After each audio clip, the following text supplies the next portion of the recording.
Live Bharat ਦੇਖ ਰਹੇ ਦਰਸ਼ਕਾਂ ਦਾ ਬਹੁਤ ਬਹੁਤ ਸਵਾਗਤ ਹੈ। ਅੱਜ ਆਪਾਂ ਗੱਲ ਕਰਾਂਗੇ ਸਿਹਤ ਦੀ। ਸਿਹਤ ਇਸ ਤਰ੍ਹਾਂ ਦਾ ਤੋਹਫਾ ਜੋ ਕੁਦਰਤ ਵੱਲੋਂ ਸਾਨੂੰ ਮਿਲਿਆ, ਅੰਤ ਤੱਕ ਸਾਡੇ ਨਾਲ ਚੱਲੇਗਾ ਅਤੇ ਇਸ ਦਾ ਖਿਆਲ ਰੱਖਣਾ ਬਹੁਤ ਜ਼ਰੂਰੀ ਹੈ। ਇਸੇ ਕਰਕੇ ਸਾਨੂੰ ਆਪਣੀ ਸਿਹਤ ਦਾ ਖਿਆਲ ਰੱਖਣਾ ਚਾਹੀਦਾ ਹੈ। ਨਾਲ ਹੀ ਸਿਹਤ ਦੇ ਅਗਰ ਜੇ ਕੋਈ ਪ੍ਰੋਬਲਮ ਆ ਜਾਏ ਤਾਂ ਸਾਡੇ ਕੋਲ ਡਾਕਟਰਸ ਦੀ ਟੀਮ ਹੈਗੀ ਆ, ਆਪਾਂ ਉਹਨਾਂ ਨਾਲ ਕੰਸਲਟ ਜ਼ਰੂਰ ਕਰੀਏ। ਅੱਜ ਸਭ ਤੋਂ ਪਹਿਲਾਂ ਗੱਲ ਕਰਾਂਗੇ ਆਪਾਂ ਬ੍ਰੇਨ ਦੇ ਬਾਰੇ ਵਿੱਚ, ਦਿਮਾਗ ਦੇ ਬਾਰੇ ਦੇ, ਅਤੇ ਉਸ ਦੇ ਬਾਰੇ ਗੱਲ ਕਰਾਂਗੇ ਤਾਂ ਸਾਡੇ ਨਾਲ ਸਪੈਸ਼ਲਿਸਟ ਡਾਕਟਰ ਵਾਧਵਾ ਜੀ ਮੌਜੂਦ ਹਨ, ਉਹਨਾਂ ਨਾਲ ਗੱਲਬਾਤ ਕਰਾਂਗੇ। ਅਤੇ ਸਵਾਗਤ ਹੈ ਸਰ ਤੁਹਾਡਾ ਲਾਈਵ ਭਾਰਤ 'ਤੇ। ਨਮਸਕਾਰ ਸਾਰੇ ਦਰਸ਼ਕਾਂ ਨੂੰ। ਮੈਂ ਬਰੀਫਲੀ ਆਪਣੇ ਬਾਰੇ ਦੱਸਣਾ ਚਾਹਾਂਗਾ ਕਿ ਮੈਂ ਡਾਕਟਰ ਰਾਘਵ ਵਾਧਵਾ, ਮੈਂ ਅੰਮ੍ਰਿਤਸਰ ਦੇ ਵਿੱਚ 8 ਸਾਲ ਤੋਂ ਬ੍ਰੇਨ ਅਤੇ ਸਪਾਈਨ ਦੀ ਸਰਜਰੀ ਕਰ ਰਿਹਾ। ਅਸੀਂ ਇੱਥੇ ਅੰਮ੍ਰਿਤਸਰ ਦੇ ਵਿੱਚ ਹਰ ਤਰ੍ਹਾਂ ਦੇ ਬ੍ਰੇਨ ਸਰਜਰੀਜ਼, ਜਿਸ ਤਰ੍ਹਾਂ ਬ੍ਰੇਨ ਦੇ ਸੋਲਿਡ ਟਿਊਮਰਸ, ਦੂਸਰਾ ਹੈਮਰੇਜਿਸ, ਤੀਸਰਾ ਕੋਈ ਤਰ੍ਹਾਂ ਦੀ ਗੰਢ ਹੋ ਜਾਏ ਛੋਟੀ ਵੱਡੀ, ਇਹ ਸਾਰੀਆਂ ਚੀਜ਼ਾਂ ਜਿਹੜੀਆਂ ਆਪਰੇਟ ਕਰਨ ਵਾਲੀਆਂ ਉਹਦਾ ਆਪਰੇਟ ਕਰੀਦਾ, ਜਾਂ ਫਿਰ ਲੋਕਾਂ ਨੂੰ ਬ੍ਰੇਨ ਦੇ ਮਿਰਗੀ ਦੇ ਦੌਰੇ ਪੈਂਦੇ ਹੈ ਜਾਂ ਹੈਡੇਕਸ ਆਉਂਦੇ ਹੈ। ਸੋ ਹਰ ਤਰ੍ਹਾਂ ਦੀ ਬ੍ਰੇਨ ਦੀ ਟ੍ਰੀਟਮੈਂਟ ਅਸੀਂ ਅੰਮ੍ਰਿਤਸਰ ਦੇ ਵਿੱਚ ਕਰ ਰਹੇ ਹਾਂ।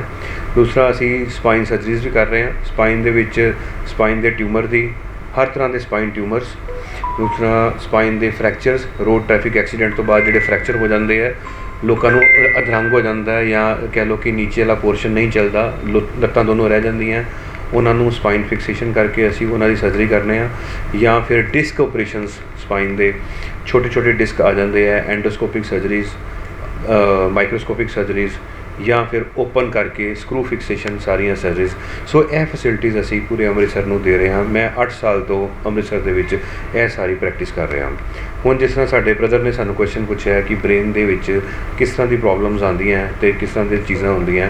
ਦੇਖੋ, ਬ੍ਰੇਨ ਦੀ ਪ੍ਰੋਬਲਮ ਦੇ ਵਿੱਚ ਅਸੀਂ ਹਰ ਤਰ੍ਹਾਂ ਦੇ ਅਗਰ ਅਸੀਂ ਚੱਲੀਏ, ਉਹਦੇ ਵਿੱਚ ਅਗਰ ਰਸੌਲੀ ਆ ਜਾਂਦੀ ਹੈ ਬ੍ਰੇਨ ਦੀ, ਉਹਦੇ ਸਿੰਪਟਮਸ ਕੀ ਆਉਂਦੇ ਹੈ, ਜਾਂ ਪੇਸ਼ੈਂਟ ਕਿਸ ਤਰ੍ਹਾਂ ਸਾਡੇ ਕੋਲ ਬ੍ਰੇਨ ਦੀ ਪ੍ਰੋਬਲਮ ਨਾਲ ਪ੍ਰੈਜ਼ੈਂਟ ਕਰਦਾ। ਸਭ ਤੋਂ ਕਾਮਨ ਚੀਜ਼ ਹੈ ਹੈਡੇਕ। ਅਸੀਂ ਹੈਡੇਕ, ਹਰ ਘਰ 'ਚ ਹੈਡੇਕ ਹੈ। ਜਦੋਂ ਸਿਰ ਦਰਦ ਹੋਣਾ ਹੈ ਅਤੇ ਉਦੋਂ ਉਹਨੇ ਡਾਕਟਰ ਨੂੰ ਕੰਸਲਟ ਕਰਨਾ ਹੈ।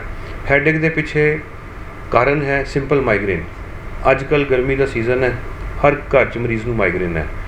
ਮਾਈਗ੍ਰੇਨ ਦੇ ਕਾਰਨ 100 ਨੇ, 100 of reasons of migraine. TV ਹੈ, ਮੋਬਾਈਲ ਹੈ, ਸਟ੍ਰੈਸ ਹੈ, ਬ੍ਰੇਨ 'ਚ ਟਿਊਮਰ ਵੀ ਹੈ, ਬ੍ਰੇਨ ਦੇ ਵਿੱਚ ਕੀੜਾ ਵੀ ਹੈ।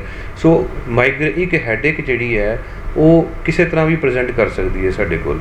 ਸੋ ਹੈਡੇਕ ਨੂੰ ਸਾਨੂੰ ਲਾਈਟਲੀ ਨਹੀਂ ਲੈਣਾ ਚਾਹੀਦਾ। ਦੂਸਰੀ ਗੱਲ, ਮਰੀਜ਼ ਦੇ ਅੱਖਾਂ ਦੀ ਰੋਸ਼ਨੀ ਘੱਟ ਹੈ ਤਾਂ ਵੀ ਉਹਨੂੰ ਮਾਈਗ੍ਰੇਨ ਹੋ ਜਾਂਦਾ ਹੈ, ਉਹਨੂੰ ਸਪਾਈਸੀ ਫੂਡਸ ਤੋਂ ਵੀ ਮਾਈਗ੍ਰੇਨ ਹੋ ਜਾਂਦਾ ਹੈ। ਸੋ ਕਹਿਣ ਦਾ ਭਾਵ ਹੈ ਕਿ ਛੋਟੇ ਛੋਟੇ ਕਾਰਨ ਤੋਂ ਵੀ ਹੈਡੇਕ ਹੁੰਦਾ ਹੈ ਔਰ ਸਾਨੂੰ ਉਹ ਲਾਈਟਲੀ ਨਹੀਂ ਲੈਣਾ ਚਾਹੀਦਾ। ਔਰ ਦੂਸਰਾ, ਆਪਣੇ ਨਜ਼ਦੀਕੀ ਡਾਕਟਰ ਨੂੰ ਮਿਲ ਕੇ ਉਹਦਾ ਪ੍ਰੋਪਰ ਇਲਾਜ ਕਰਾ ਕੇ ਡਾਇਗਨੋਸ ਕਰਾਉਣਾ ਚਾਹੀਦਾ ਕਿ ਸਾਡਾ ਕਾਰਨ ਕੀ ਹੈ ਮਾਈਗ੍ਰੇਨ ਦਾ। ਕਿਆ ਸਾਨੂੰ MRI ਦੀ ਰਿਕੁਆਇਰਮੈਂਟ ਹੈ ਜਾਂ ਨਹੀਂ ਹੈ। ਅਗਰ ਸਾਡੀ ਮਾਈਗ੍ਰੇਨ ਦਵਾਈਆਂ ਦੇ ਨਾਲ ਨਹੀਂ ਠੀਕ ਹੋ ਰਹੀ, ਬਾਰ-ਬਾਰ ਕੰਸਲਟੇਸ਼ਨਸ ਲੈਣ ਤੋਂ ਬਾਅਦ ਵੀ ਨਹੀਂ ਠੀਕ ਹੋ ਰਹੀ, ਤੁਸੀਂ MRI ਜ਼ਰੂਰ ਕਰਾਓ। ਉਹਦੇ ਪਿੱਛੇ ਕਦੀ ਵੱਡਾ ਕਾਰਨ ਛੁਪਿਆ ਹੋ ਸਕਦਾ ਹੈ। MRI ਕਰਾ ਕੇ ਆਪਣਾ ਪ੍ਰੋਪਰ ਟ੍ਰੀਟਮੈਂਟ ਕਰਾਓ ਤਾਂ ਕਿ ਤੁਸੀਂ ਆਪਣੀ ਸਿਹਤ ਨੂੰ ਬਚਾ ਕੇ ਰੱਖ ਸਕੋ, ਲੌਂਗ ਟਾਈਮ ਲਈ ਚੱਲ ਸਕੋ। ਇੱਕ ਗੱਲ ਕਰੀਏ ਤਾਂ ਇੰਡੀਆ ਦੇ ਵਿੱਚ ਜ਼ਿਆਦਾਤਰ ਲੋਕ ਰਿਸਕ ਰਿਟੇਨ ਕਰਦੇ ਆ। 99% ਮੈਂ ਗੱਲ ਕਰਾਂਗਾ, ਹੈਡੇਕ ਹੋਈ, ਮੈਡੀਸਿਨ ਲੈਂਦੀ, ਕੈਮਿਸਟ ਸ਼ੋਪ 'ਤੇ ਗਏ, ਮੈਡੀਸਿਨ ਲੈਂਦੀ, ਖਾ ਲਿੱਤੀ, ਠੀਕ ਹੋ ਗਈ, ਨੈਕਸਟ ਡੇ ਫਿਰ ਲੈਂਦੀ, ਖਾ ਲਿੱਤੀ। ਰਿਸਕ ਰਿਟੇਨ ਕਰਦੇ ਰਹਿੰਦੇ ਆ ਲੋਕ, ਆਪਣਾ ਕੰਸਲਟ ਨਹੀਂ ਕਰਦੇ ਡਾਕਟਰ ਨੂੰ। ਇਹ ਬਹੁਤ ਵੱਡਾ ਕਾਰਨ ਜਿਹੜਾ ਬਾਅਦ 'ਚ ਆ ਕੇ ਬਹੁਤ ਵੱਡੀ ਬਿਮਾਰੀ ਦਾ ਰੂਪ ਲੈ ਲੈਂਦਾ। ਤੁਹਾਡੇ ਕੋਲ ਵੀ ਇਸ ਤਰ੍ਹਾਂ ਦੇ ਪੇਸ਼ੈਂਟ ਆਉਂਦੇ ਹੋਣੇ?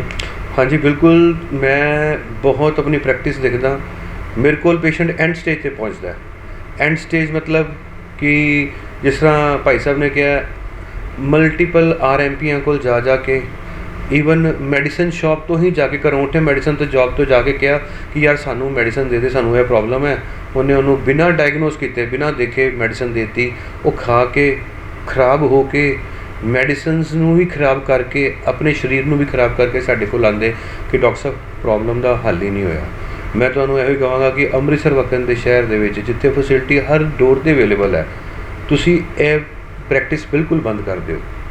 ਤੁਸੀਂ ਕਿਸੇ ਵੀ ਨੌਨ ਸਪੈਸ਼ਲਿਸਟ ਡਾਕਟਰ ਕੋਲ ਨਹੀਂ ਜਾਣਾ। ਜਿਹਦੀ ਜੋ ਸਪੈਸ਼ਲਿਟੀ ਹੈ ਉਹਦੇ ਕੋਲ ਜਾਓ, ਐਟਲੀਸਟ ਆਪਣਾ ਡਾਇਗਨੋਸ ਪ੍ਰੋਪਰ ਕਰਾਓ। ਆਪਣੀ ਬਿਮਾਰੀ ਨੂੰ ਖਰਾਬ ਨਾ ਕਰੋ, ਆਪਣੇ ਆਪ ਦਾ ਸਰੀਰ ਦਾ ਨੁਕਸਾਨ ਖੁਦ ਨਾ ਕਰੋ, ਤਾਂ ਕਿ ਜਿਹੜਾ ਡਾਕਟਰ ਹੈ ਉਹਦੇ ਵਾਸਤੇ ਮੁਸ਼ਕਿਲ ਨਾ ਹੋ ਜਾਏ। ਸਾਡੇ ਵਾਸਤੇ ਬਹੁਤ ਮੁਸ਼ਕਿਲ ਹੁੰਦਾ ਹੈ ਜਦੋਂ ਮਰੀਜ਼ ਸਾਡੇ ਕੋਲ ਐਂਡ ਸਟੇਜ 'ਤੇ ਪਹੁੰਚਦਾ। ਕਈ ਵਾਰੀ ਮੇਰੇ ਕੋਲ ਸਪਾਈਨ ਦੇ ਪੇਸ਼ੈਂਟਸ ਓਵਰ ਮੈਡੀਕੇਸ਼ਨਸ ਕਰਾ ਕੇ, ਮਸਾਜ ਕਰਾ ਕੇ, ਗਲਾਸੀਆਂ ਲਵਾ ਕੇ ਪਤਾ ਨਹੀਂ ਕਿੱਥੋਂ ਕਿਤੋਂ ਕੋਈ ਖੂਨ ਕਢਾ ਕੇ ਇਹੋ ਜਿਹੀਆਂ ਚੀਜ਼ਾਂ ਕਰਕੇ ਮੇਰੇ ਕੋਲ ਆਉਂਦੇ ਕਿ ਡਾਕਟਰ ਸਾਹਿਬ ਹੁਣ ਤਾਂ ਮੇਰੇ ਕੋਲ ਤੁਰਿਆ ਨਹੀਂ ਜਾ ਰਿਹਾ, ਹੁਣ ਤੁਸੀਂ ਹੱਲ ਕਰ ਦਿਓ।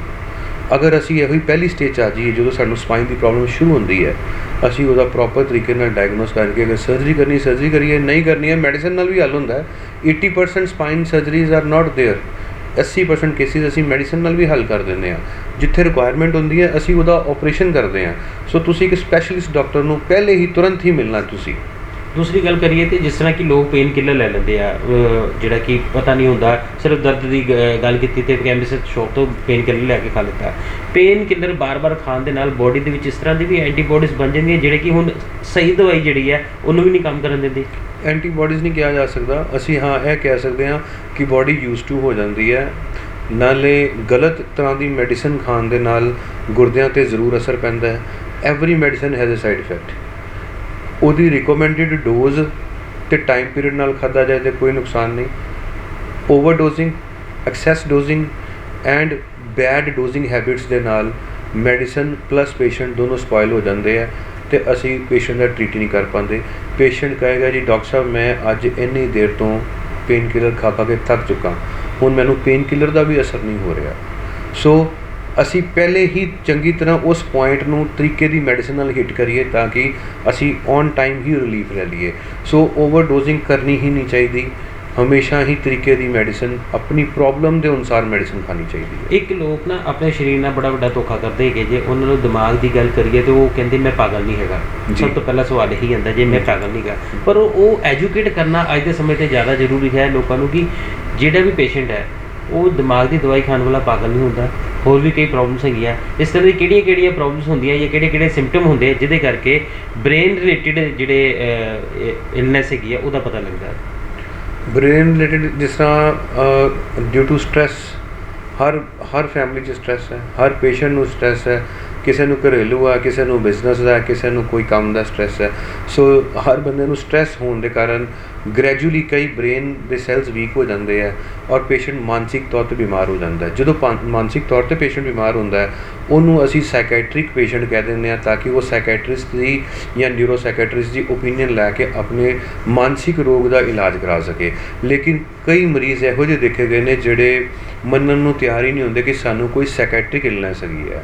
ਸੋ ਉਹਨੂੰ ਇੱਕ ਸਪੈਸ਼ਲਿਸਟ ਨੂੰ ਮਿਲ ਕੇ ਜਾਂ ਉਹਦੇ ਘਰਦਿਆਂ ਨੂੰ ਚਾਹੀਦਾ ਕਿ ਉਸ ਪੇਸ਼ੈਂਟ ਨੂੰ, ਅਗਰ ਤੁਹਾਨੂੰ ਲੱਗ ਰਿਹਾ ਕਿ ਪੇਸ਼ੈਂਟ ਦੇ ਅੰਦਰ ਐਬਨੋਰਮਲ ਬਿਹੇਵੀਅਰ ਹੈ, ਨਾਰਮਲ ਰੂਟੀਨ ਨਾਲੋਂ ਬਿਹੇਵੀਅਰ ਹਟ ਚੁੱਕਾ ਹੋਇਆ ਹੈ, ਉਹਦੀ ਗੱਲਾਂ ਨੂੰ ਬਰਦਾਸ਼ਤ ਕਰਨ ਦੀ ਕੈਪੈਸਿਟੀ ਘੱਟ ਚੁੱਕੀ ਹੋਈ ਹੈ ਜਾਂ ਘਰ ਦੀ ਡੇਲੀ ਰੂਟੀਨ ਤੋਂ ਅਲੱਗ ਹੀ ਕੰਮ ਕਰ ਰਿਹਾ ਜੋ ਪਹਿਲੇ ਕਰਦਾ ਸੀਗਾ, ਤੁਸੀਂ ਆਪਣੇ ਨਜ਼ਦੀਕੀ ਸਪੈਸ਼ਲਿਸਟ ਨੂੰ ਜ਼ਰੂਰ ਮਿਲੋ ਤਾਂ ਕਿ ਉਹਨੂੰ ਉਸ ਪੇਸ਼ੈਂਟ ਦੀ ਡਾਇਗਨੋਸ ਕਰਵਾ ਕੇ ਇਲਾਜ ਕਰਾ ਸਕੇ। ਨਹੀਂ ਤਾਂ ਲੇਟਰ ਔਨ ਕੀ ਹੋਏਗਾ, ਪੇਸ਼ੈਂਟ ਨੂੰ ਪਤਾ ਹੀ ਨਹੀਂ ਲੱਗੇਗਾ, ਉਹ ਸਵੀਅਰ ਡਿਪਰੈਸ਼ਨ ਦੇ ਅੰਦਰ ਚਲੇ ਜਾਏਗਾ।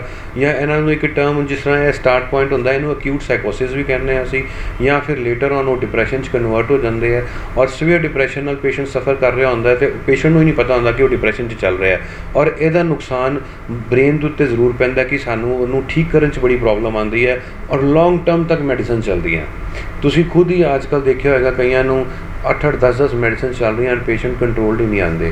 ਸੋ ਇਹ ਸਾਰੇ ਉਸ ਬਿਮਾਰੀ ਦਾ ਸ਼ਿਕਾਰ ਹੋ ਚੁੱਕੇ ਹੁੰਦੇ ਕਿ ਜਿਹੜਿਆਂ ਨੂੰ ਪੇਸ਼ੈਂਟਸ ਨੂੰ ਪਤਾ ਹੀ ਨਹੀਂ ਲੱਗਦਾ ਅਤੇ ਔਰ ਉਹ ਸਾਈਕੋਸਿਕ ਔਰ ਸਾਈਕੈਟ੍ਰਿਕ ਬਿਮਾਰੀ ਨਾਲ ਜੂਝ ਰਹੇ ਹੁੰਦੇ ਆ। ਬਟ ਮੈਂ ਉਹਨਾਂ ਦੇ ਘਰਦਿਆਂ ਨੂੰ ਇਹ ਕਹਾਂਗਾ ਕਿ ਤੁਸੀਂ ਖੁਦ ਇਸ ਚੀਜ਼ ਲੱਛਣ ਨੂੰ ਪਹਿਚਾਣ ਕੇ ਤੁਸੀਂ ਉਸ ਪੇਸ਼ੈਂਟ ਨੂੰ ਡਾਕਟਰ ਨੂੰ ਮਿਲਾਓ ਤਾਂ ਕਿ ਅਸੀਂ ਉਹਨਾਂ ਦਾ ਸਹੀ ਤਰੀਕੇ ਨਾਲ ਇਲਾਜ ਕਰ ਸਕੀਏ।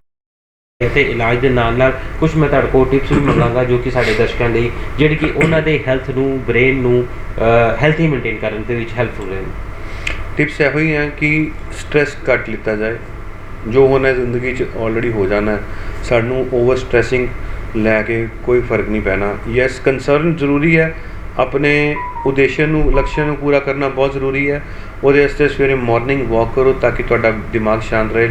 ਰੋਜ਼ ਇੱਕ ਲੰਬੇ ਲੌਂਗ ਬਰੀਦਿੰਗ ਇਨ ਫਰੈਸ਼ ਏਅਰ ਦੀ ਐਕਸਰਸਾਈਜ਼ ਡੇਲੀ ਸਾਨੂੰ ਚਾਹੀਦੀ ਹੈ। ਸਵੇਰੇ ਅੱਧਾ ਘੰਟਾ ਤੁਸੀਂ ਵਾਕ ਕਰ ਸਕਦੇ ਹੋ, ਲਾਈਟ ਮਿਊਜ਼ਿਕ ਸੁਣ ਸਕਦੇ ਹੋ, ਆਪਣੇ ਆਪ ਨੂੰ ਸਟ੍ਰੈਸ ਫਰੀ ਰਹਿ ਸਕਦੇ ਹੋ, ਹੈਲਦੀ ਫੂਡਸ ਐਂਡ ਫਰੂਟਸ ਖਾ ਸਕਦੇ ਹੋ, ਸਪਾਈਸੀ ਐਂਡ ਜੰਕ ਫੂਡ ਨੂੰ ਅਵੋਇਡ ਕਰੋ ਐਂਡ ਓਵਰ ਕਰਾਊਡਡ ਪਲੇਸਿਸ 'ਤੇ ਜਾਣ ਤੋਂ ਵੀ ਆਪਣੇ ਆਪ ਨੂੰ ਬਚਾਓ।